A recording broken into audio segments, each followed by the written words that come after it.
Olá, meu nome é Lucas.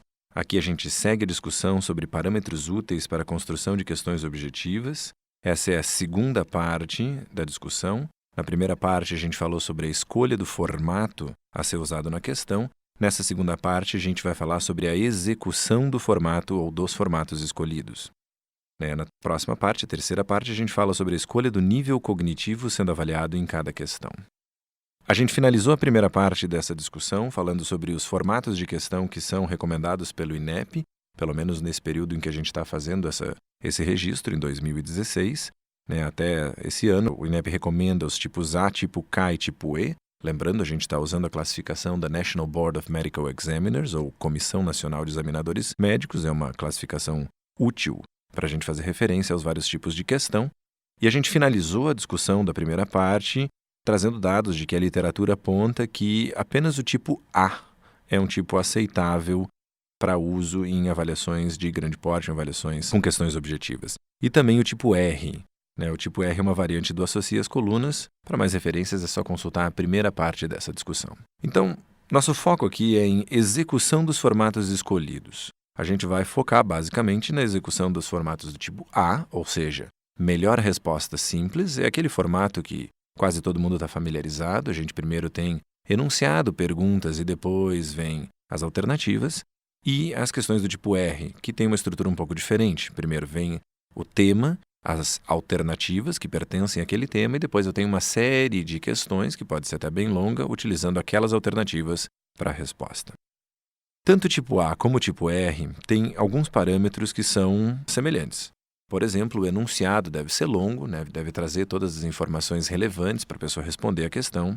As alternativas devem ser curtas e, idealmente, esse vai ser o nosso peso ouro, nossa referência principal, deve ser possível da gente responder aquela questão sem olhar as alternativas.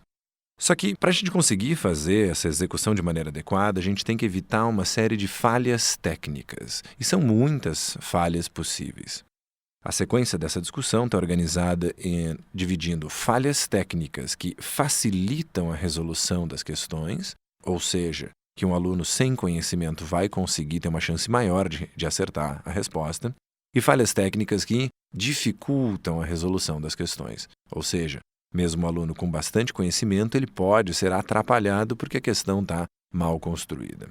Então, focando primeiro nas falhas que facilitam a resolução. Primeira coisa que a gente tem que cuidar é evitar o que costuma ser chamado de dicas gramaticais. Apesar desse termo gramaticais, se refere a qualquer problema, seja de ortografia, de gramática ou de alguma outra forma, algum outro problema de redação, em que a chave, a resposta correta, costuma estar melhor redigida do que as outras possibilidades, do que as alternativas. Então, se, por exemplo, um estudante identifica que uma alternativa tem uma vírgula colocada no lugar errado, notem, não deveria haver vírgulas na alternativa, mas se há vírgulas e ela está colocada no lugar errado, provavelmente aquela alternativa com um erro de virgulação é uma alternativa errada. Ele elimina aquela alternativa da consideração, aumenta a chance dele acertar na sorte. Mais ainda, se alguma das alternativas tiver algum problema de ortografia, o aluno atento a esse tipo de coisa, ele também elimina aquela alternativa como uma possibilidade. Isso vai acabar facilitando que ele mesmo, na sorte, identifique a alternativa correta. A segunda coisa a ser evitada é o uso de termos absolutos. A maior parte das coisas no universo, na vida, é relativa. Então, alternativas que contenham sempre, nunca, todos, nenhum, elas normalmente são as alternativas erradas. Então, o aluno observa e verifica que duas das alternativas, uma delas diz sempre, outra diz nunca, ele já elimina aquelas duas. Se eram 5 alternativas no total, ele agora tem que escolher apenas entre 3. E o terceiro problema que facilita a resolução é a gente fazer a chave, a resposta correta, ou também é chamado de gabarito em alguns momentos, fazer essa chave mais longa, melhor elaborada e mais completa. Uma dica simples que alguns estudantes podem usar e que a gente deve evitar é, na dúvida, marque a resposta mais comprida, porque frequentemente a resposta mais comprida é a mais completa. Então a gente tem que cuidar para elaborar alternativas que todas tenham um tamanho semelhante. Um quarto problema ainda que facilita a resolução das questões e aumenta a chance do estudante acertar na sorte é o que a gente chama de dicas lógicas. Se a gente observar as alternativas que estão presentes nessa questão, né, sobre a população da França, as 3 primeiras alternativas, A, B e C, esgotam todas as possibilidades de comparação com a população da Itália, né? Então, a população da França é maior, é menor ou do mesmo tamanho que a da Itália. Isso já dá conta de todas as possibilidades. Fica claro que a letra D e a letra E são alternativas que estão colocadas ali apenas para fazer número, apenas para completar um total de 5 alternativas. Então, o sujeito que é atento a esse tipo de detalhe, ele sabe automaticamente que ele tem que escolher entre A, B ou C. Já tem 1/3 de chance de acertar na sorte.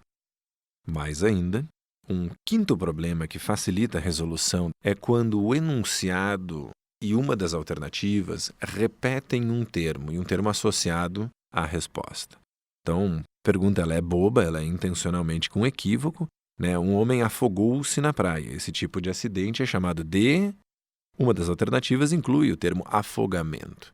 Mesmo não sendo uma palavra idêntica, ela facilmente remete ao enunciado, fica muito fácil do indivíduo identificar a resposta correta. Esse próximo problema é um pouco mais sutil. Ele vai requerer por parte do estudante um pouco mais de atenção e habilidade, mas frequentemente a gente consegue acertar a resposta só observando as combinações de alternativas presentes.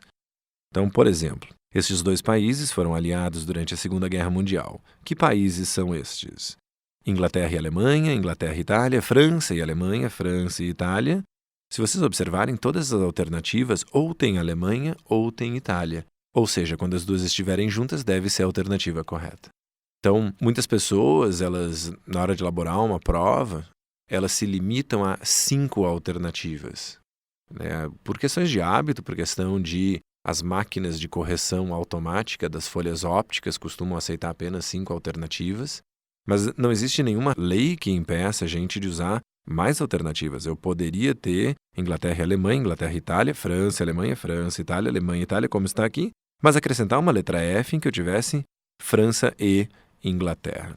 Isso vai acabar tornando a questão com problemas de outra natureza, porque deve ter 2 respostas, 2 alternativas corretas, mas o que eu quero ressaltar é que não existe nenhuma regra obrigando que sejam 5 alternativas. Se eu estou fazendo uma pergunta em que eu vou ter que explorar combinações de itens de países, do que quer que seja, eu posso ter alternativas que explorem todas as combinações possíveis. E a gente tem uma série de falhas técnicas que dificultam a resolução. A primeira das falhas técnicas que vão tornar mais difícil para que a questão seja bem resolvida são opções longas e opções complicadas. Numa situação dessas, a velocidade de leitura passa a ser um fator relevante. A gente observa que muitas questões presentes no ENAD ou no Enem, ou em provas de concurso das mais variadas natureza, elas têm opções muito longas. Então o sujeito ele perde, às vezes, 1 minuto, 2 minutos para conseguir ler e entender uma única alternativa. Ele vai ter que gastar, então, qualquer coisa, 5 a 10 minutos para ler todas as alternativas e entender as alternativas, e aí vai faltar tempo para responder as questões no final da prova. A gente tem que lembrar que a maior parte das avaliações, seja dentro do contexto de sala de aula, seja uma avaliação classificatória, como o Enem e ENAD, eu tenho um número grande de questões para resolver num tempo que é relativamente reduzido. Então, se a velocidade de leitura acabar atrapalhando o sujeito, talvez ele esteja errando por não ser um bom leitor, em vez de errar por não ter o conhecimento necessário. Às vezes ele tem o conhecimento, mas não conseguiu ler o suficiente. Mais ainda, essa é um pouco mais difícil da gente aceitar, mas a literatura mostra que esse dado existe, quando as alternativas têm inconsistência na hora de expressar números. Se por acaso a resposta que está sendo buscada é uma resposta numérica e algumas alternativas têm apenas um número, bem objetivo, e outras das possibilidades, outras das respostas, têm uma faixa de números, ali no meu exemplo, 10 a 14, de alguma maneira isso dificulta o raciocínio de quem está respondendo aquela questão. Então o sujeito às vezes conseguiria, se fossem apenas números ou apenas faixas, ele conseguiria chegar numa resposta adequada, mas eu tenho faixas e números isolados, o sujeito acaba se atrapalhando mais. Mais ainda, o uso de termos vagos para indicar frequência acaba sendo bastante complicado e bastante comprometedor em termos de qualidade na resolução. vários experimentos feitos fora do contexto de questões objetivas, perguntando para pessoas para expressarem em percentagem o quanto é usualmente. Algumas pessoas vão dizer que usualmente é 60% do tempo, outras pessoas vão dizer que usualmente é 30%, 40% do tempo, outras vão dizer que é 80% do tempo. Então, uso como termos como usualmente, comumente, frequentemente, raramente.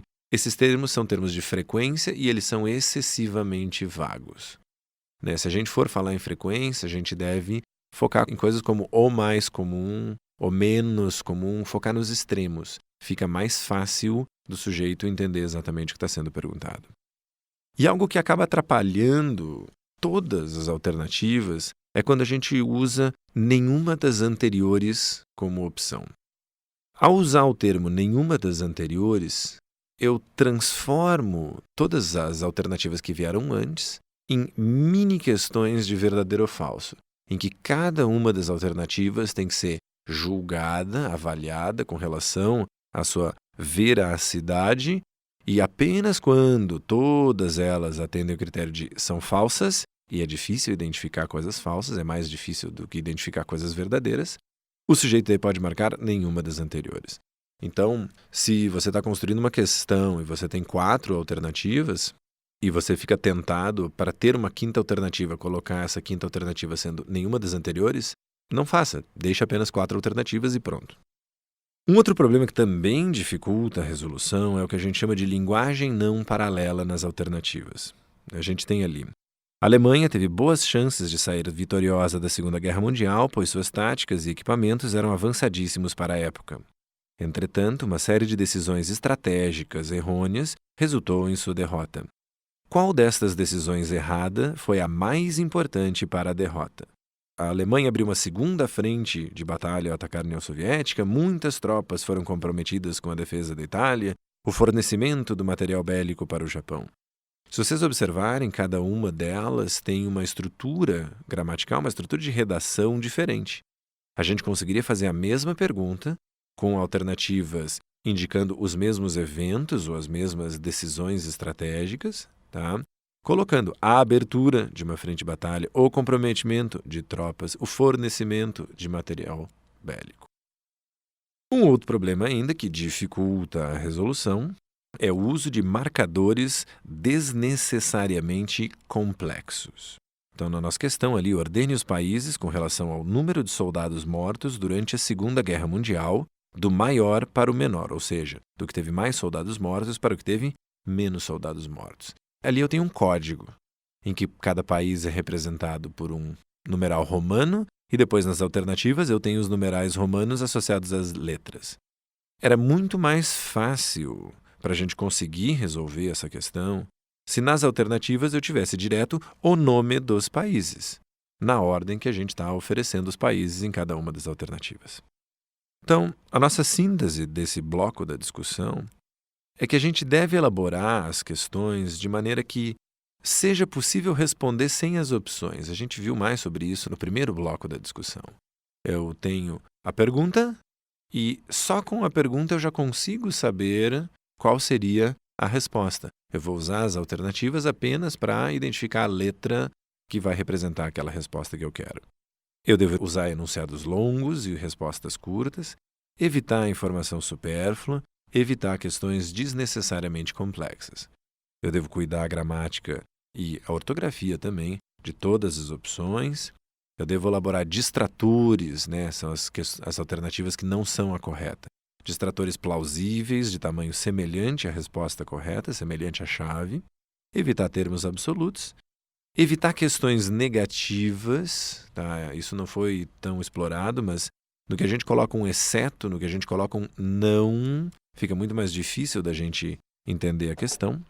E se por acaso eu tiver que usar uma questão negativa, qual a alternativa que não corresponde à verdade, ou que não corresponde a uma característica desse tópico, todas as respostas, todas as alternativas têm que ser muito curtas. Mas, de modo geral, evite usar os termos exceto ou não ou qualquer coisa semelhante no enunciado da sua questão.